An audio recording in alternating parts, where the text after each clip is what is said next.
Hi guys, good morning, good morning. Ayan, update po sa inyo. Ayan, dahil tayo ay may bagyo po tayong paparating guys. May malakas, ayon sa balita guys, malakas ang ating bagyong paparating. So, ayan, sinarado muna natin yung deck guys. At tinanggal na naman po natin yung plastic na yung pinakabubong nilang plastic at po yung UV net natin na nandito sa ganyan guys.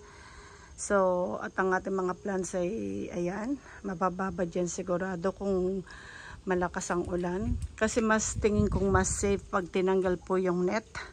Kasi yung net at saka yung plastic kasi hindi makatakas yung hangin. So mas lalo niyang aangatin or baka angatin niya kasi nakatali lang naman sa mga ganyan guys. Baka lalong angatin niya yung ating mga rack na yan. Sirain yung mga pinaglalagay natin dyan. So mas maganda ng lagyan natin ng magandang way yung, yung hangin. So para hindi... Sigurado tatanggalin din naman ng hangin yan kung malakas talaga yung bagyo. So kaya tinanggal na po natin. At yung ating dito guys, ayan, linagyan ko pa ng buhangin. Meron na siyang hollow blocks, linagyan ko pa ng buhangin. So yung mga nasa taas niya na itinanggal na rin natin yung iba para yung mabilis makalabas yung hangin, walang magkukulob. So ayan po. So sana po hindi ganun kalakas at hindi niya sirain yung ating mga plants.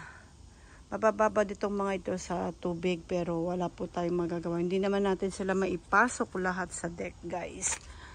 So ayan lang po. Ayan dito, ayan. Hindi ko na siya mahugot guys. Hindi ko na siya mahugot kaya plastic na lang inipit ko. Ewan ko kung epekto itong ipit-ipit natin ginawang yan. So para hindi kasi medyo malaki rin yung Ayan guys, tignan nyo, nakatupi pa doon. Hindi ko na siya mahugot. Yan. Dito naman guys, sa kabila plastic. Mostly kasi ang hangin na nanggagaling kapag guys, nanggagaling dito. Dito. So, ito, laging bukas yan. Last year din. So, ewan ko lang, pag ng hangin guys, ay patay ako. So, siguro wala na akong magagawa nun. So, yung ibabaw naman po nito, yung ating, tignan nyo, last time, tumabingi na, nakatabingi na ito guys, kita nyo, tabingi na siya. Last time na malakas ang hangin, kasi nandyan yung ibabaw niyan, yung pinaka-second niya, tumabingi siya guys. So, ang ginawa ko ngayon, tinanggal natin yung nasa ibabaw. Ayan po, ayan, wala naman tayong ginawa pang pagbabago rito, dito rin, kahit sa veranda, nandyan pa rin sila yung mga plants natin, so hindi ko po alam kung kung, yan po, sa mga veranda natin, so sana hindi ganun kalakas. Minsan sa news ay malakas, tapos biglang mawawala, yung biglang lilihis ang bagyo, sana ganun na lang po ang So, ayan lang po guys. Update lang po natin sa inyo. Sa ating mga plants. Na kapag may bagyo, ganyan po. Tayo talaga yung nag-aalala kapag may bagyong ganyan paparating na malakas guys. So, marami tayong plants na hindi na ho natin mapasok lahat sa loob. Ayan guys. Makikita ninyo. Yan, may electric pan ako. Pasensya na po kayo. Madumi kasi talagang... pupunasan ko pa yan mamaya yung mga pinaglalagay natin. Basang-basa ako kanina guys, malakas ang ulan kanina, kahit malakas ang ulan nagtanggal ako. So ayan, ganda eto dito hindi ko alam kung aangatin niya yung bubong dyan, so titignan na lang po natin. At ito, alam ko ito wawaswasin niya rin yan guys so baka hindi naman po, kaya hindi ko na ginalaw.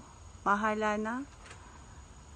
Ayan na lang po guys. So hindi ko kakayanin lahat na ngayon na ko guys.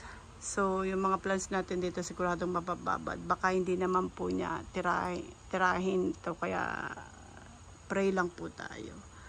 So ayan, ganyan lang po guys. Thank you so much guys. Ayan lang po, in-update ko lang kayo sa ating mga plants. Ito guys, yung ating purple delight na napakaganda na. Ayan, baka kaysa malaglag, mahulog guys. At naku, masisira lahat dyan, magkakanda putol-putol. So kaya tinanggal ko na po siya, linagay ko na siya sa safe na lugar. Tsaka yung ating mga hanging plants na nandito, ayan, tinanggal din na ho natin. Ayan, na pinasok muna natin yung mga hanging plants natin guys. Ayan, ito ano ito guys, mga leaf propagation ito ng California sunset. Tignan nyo guys, ang dami no. So, ayan din po. Ayan, no. Yung ibang awonium ko, yan, pinasok ko dito. Ayan po. Ayan, yung mga hanging plants natin. Yung iba lang, guys, hindi lahat. Hindi lahat. Ayan po. Ito, ayan, kasi baka waswasin niya. Kasi sayang ito, guys. Ayan, pag winaswas niya, itong pagka-compact niya, pag nahulog yan. Ayan, guys. At, makakaano pero takes time, hindi na magiging ganyan. So siguradong aanuhin niya. So itong mga yan madaling mailipat, so inilipat ko lang guys. So ayan lang po, in-update ko lang kayo guys. Ganyan po pag may bagyo, talagang nakakatakot kapag may bagyo, pag marami po tayong ganitong plants. So hindi na kayanin talaga. Tignan nyo guys, ayan, hindi na po kayanin na isalba, ipasok lahat sa loob. So, ayan lang po. So, ayan guys. Thank you so much for watching. Ayan po, update lang po sa inyo. Konting update lang sa paparating namin bagyo. And then, i-update ko na lang ulit kayo after po ng bagyo kung ano po ang itsura ng ating mga plants. Kung sila pa ay okay. Ano po nangyari sa ating garden. Nakatayo pa ba yung saging kong yan? So, kung hindi na po yan nakatayo, so asahan nyo po na ganun kalakas ang hangin.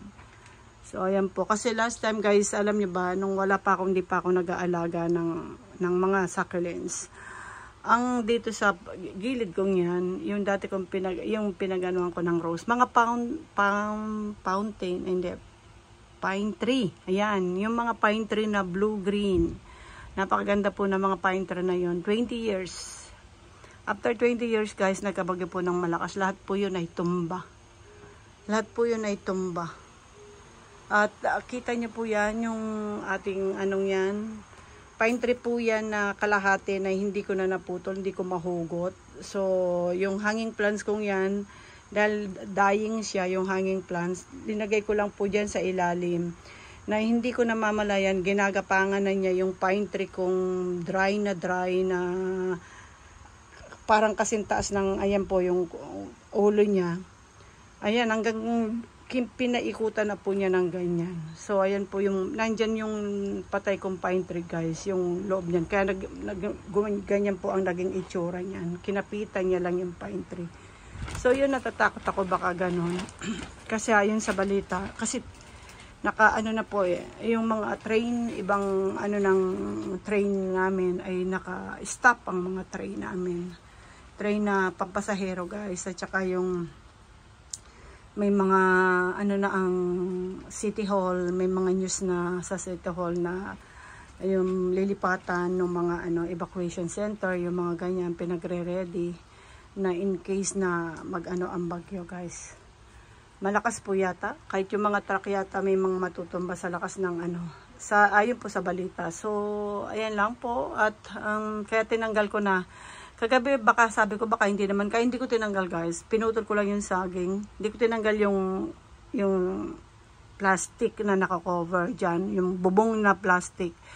Na kung makikita nyo sa dati kong vlog, makikita nyo may plastic po tayong cover dyan at saka UV net. So, hindi ko tinanggal yun guys. Baka kako, kaya naman.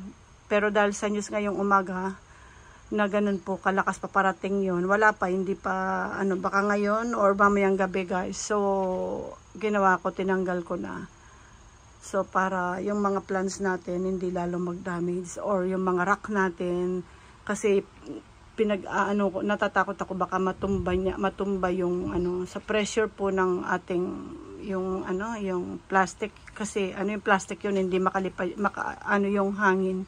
So, baka angatin niya. So, ang ginawa ko, tinanggal ko na lang ngayon. Kahit kanina malakas ang ulan guys, tinanggal ko. Kaya kita nyo, basa-basa ako guys. Makikita nyo lang ako ngayon, basa-basa ako. So, ayan guys, in-update ko lang kayo. Update lang po sa inyo. Ayan, after po ng bagyo, update ko ulit kayo. Thank you so much guys for watching. Ngayon po, anong date ngayon? 16. Yan, August 16. Monday. Hindi po Monday. August 16. Friday pala guys, Friday po ngayon, sorry. Ayan po guys, thank you so much for watching and have a good day po sa inyong lahat. Sa mga taga-Japan guys, ay ingat po tayo. Alam ko mahirap itong mahirap po tayo sa mga kasama natin, mga kaplantitas nito, mga succulents. So ayan, yung iba may mga magagandang pesto, tayo po ay hanggang ganyan na lang po talaga ang ating pwedeng gawin. So at dasal na lang po ang gagawin natin. So guys, ayan, thank you so much for watching and have a good day po. Bye guys!